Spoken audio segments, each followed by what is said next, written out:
Dear children, today let us start the new chapter, that is chapter 13, Sound. Yes, how do you come to know that a period is over in your school? Yes, that is by the bell, right? So you come to know easily that someone is at your door when he knocks or you hear the sound of the doorbell. Most of the time, you can make out that someone is approaching you by just hearing the footsteps, is it? So, you might have played a game called hide and seek. In this game, a person is blindfolded and has to catch the remaining players. So, how is the blindfolded person able to guess which player is closest to her? That is by the sound heard by hearing the footsteps sound, hearing the footsteps, right? So here sound plays an important role in our lives. It helps us to communicate with one another. So what is sound? Sound is a form of energy which produces hearing sensation in our ears. So what is sound? It is a form of energy which produces hearing sensation in our ears. Okay, so it plays a very important role. So without sound, if there is no sound or if we are deaf, so we cannot hear anything, is it? We cannot hear the sound. Yes, so with the help of a sound we are able to communicate with one another. So we hear variety of sounds in our surrounding, like the sound of the animals, the sound made by the birds, sound made by the vehicles, human beings, etc. And also there are some sounds which you hear in the music room of your school, where the sound is produced by the musical instruments. You can see these are the musical instruments where we can hear the sound of this musical instrument in the music room, is it? So how this sound is produced? So it is produced by the vibration of different objects. So how is the sound produced? It is produced by vibration of different objects. If you touch the school bell when not in use, so what do you feel? So you are not going to feel anything when the school bell is not in use. In the same way, again, if you touch when the school bell is producing sound, so what do you feel? You feel the vibration. So can you feel it vibrating? Yes. So we feel the vibration. That means we are able to hear when this vibration reach our ear. Okay. So sound is produced by the vibration of different objects. So we hear this vibration when this vibration reach our ear, we hear the sound. So what is vibration? What is vibration? So as you have learnt in class 7, the to and fro or back and forth motion of an object is called vibration. So when a tightly stretched band is plucked, it vibrates and produces sound. Yes, when it stops vibrating, it does not produce any sound. So we can define vibration as rapid to and fro motion of an object is called vibration. This motion is also known as oscillatory motion. Okay, so this motion is also known as oscillatory motion. Now let us see some examples where the vibration produces sound. So when you strike a school bell, it vibrates and produces a sound. So there is a vibration when the sound is produced. So if you pluck a stretched rubber band, so when you stretch a rubber band, if it is plucked, what happens? It vibrates. So you can hear the sound when it vibrates. In the same way, when you beat a drum, its stretched membrane vibrates and it produces a sound. If you blow a bugle, the air column vibrates and it produces a sound. So sound is produced by the vibration of some objects, right? Vibration produces sound. So how does this vibration produces sound? So when an object, we know that sound travels through medium like air.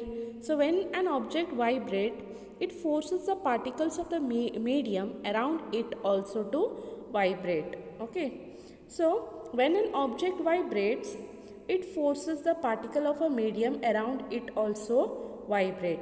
So this process continues until the vibrations reach the person's ear and we are able to hear the sound.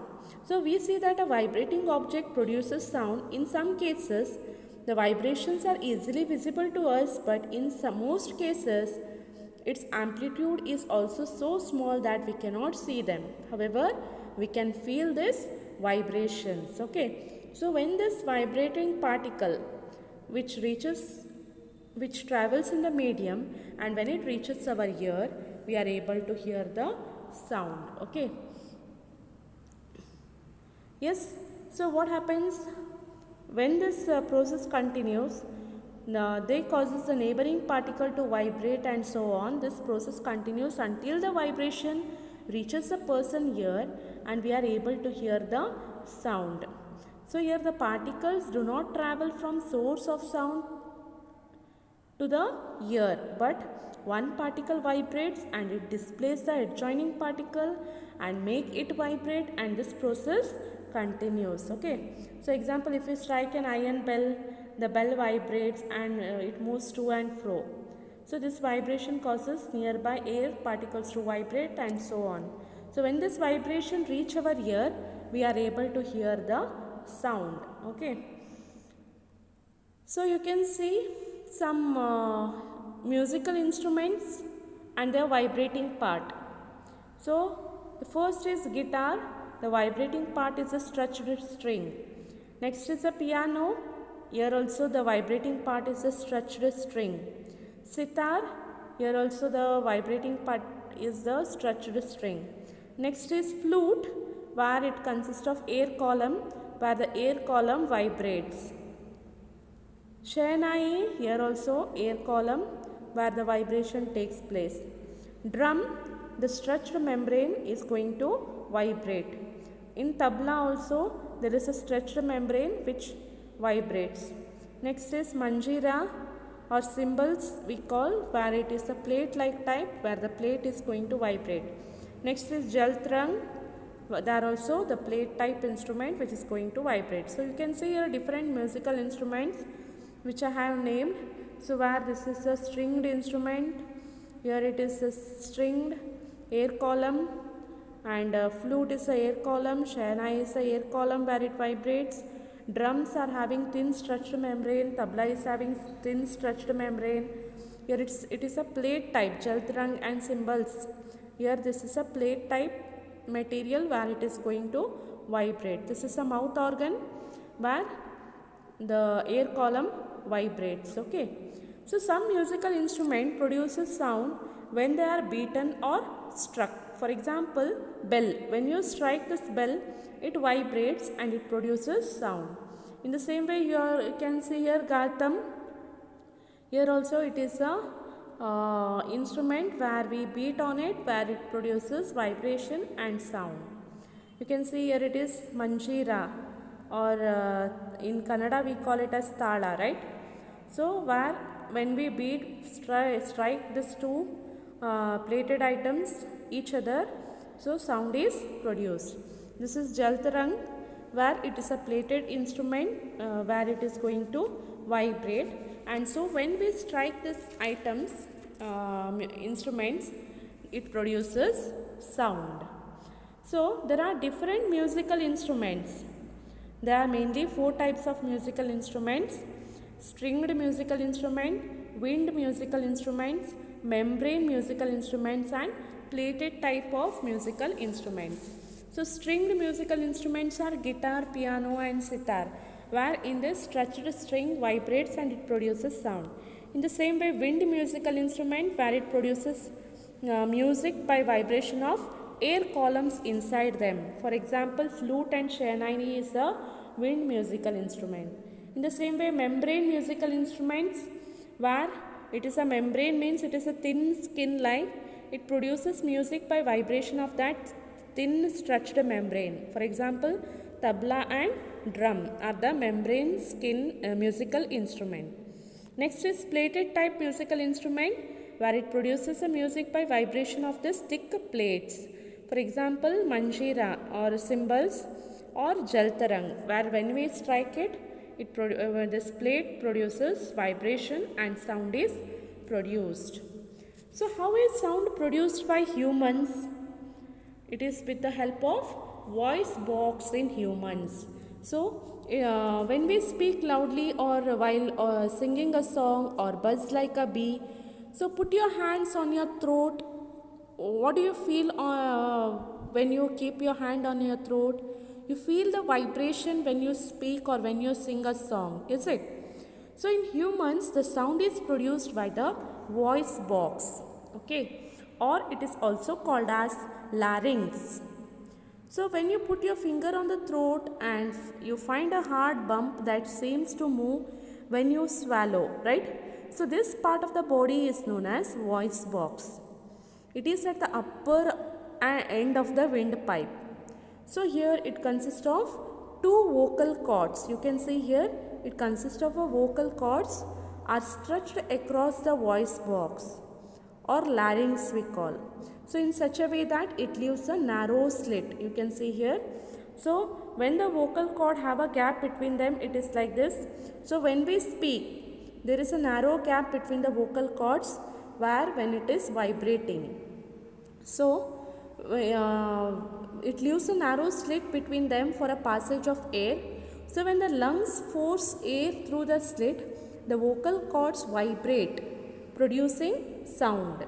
So muscles attached to this vocal cords can make the cord tight or loose. Okay. So when these vocal cords are tight and thin, the type or quality of the voice is different from that when they are loose and thick. So how this vocal cord functions?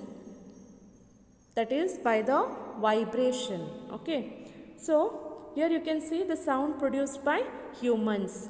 So in the humans, sound is produced by the voice box, or it is also called as larynx. It is the upper part of the windpipe. So here two stretched membrane across the voice box. There is a gap, narrow slit, where when the lungs forces air through the slit, it vibrates and it produces sound. So the vocal cords in the men are about 20 millimeter long. In women, these are about 5 shorter.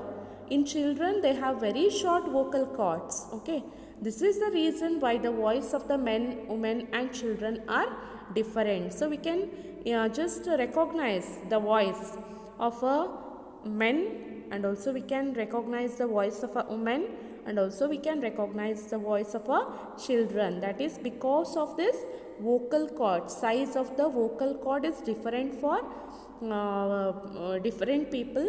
So the voice varies. The sound of a human being varies from one person to the other person. Okay. So this is the reason where the vocal cords vibrate and sound is produced. So the sound produced by humans is because of the voice box, or it is also called as larynx, where in this vocal cords vibrate when we produce, when we speak or sing, etc. Hope you all have understood the topic till here, and let us continue the next remaining topic in the next class. Okay. Thank you.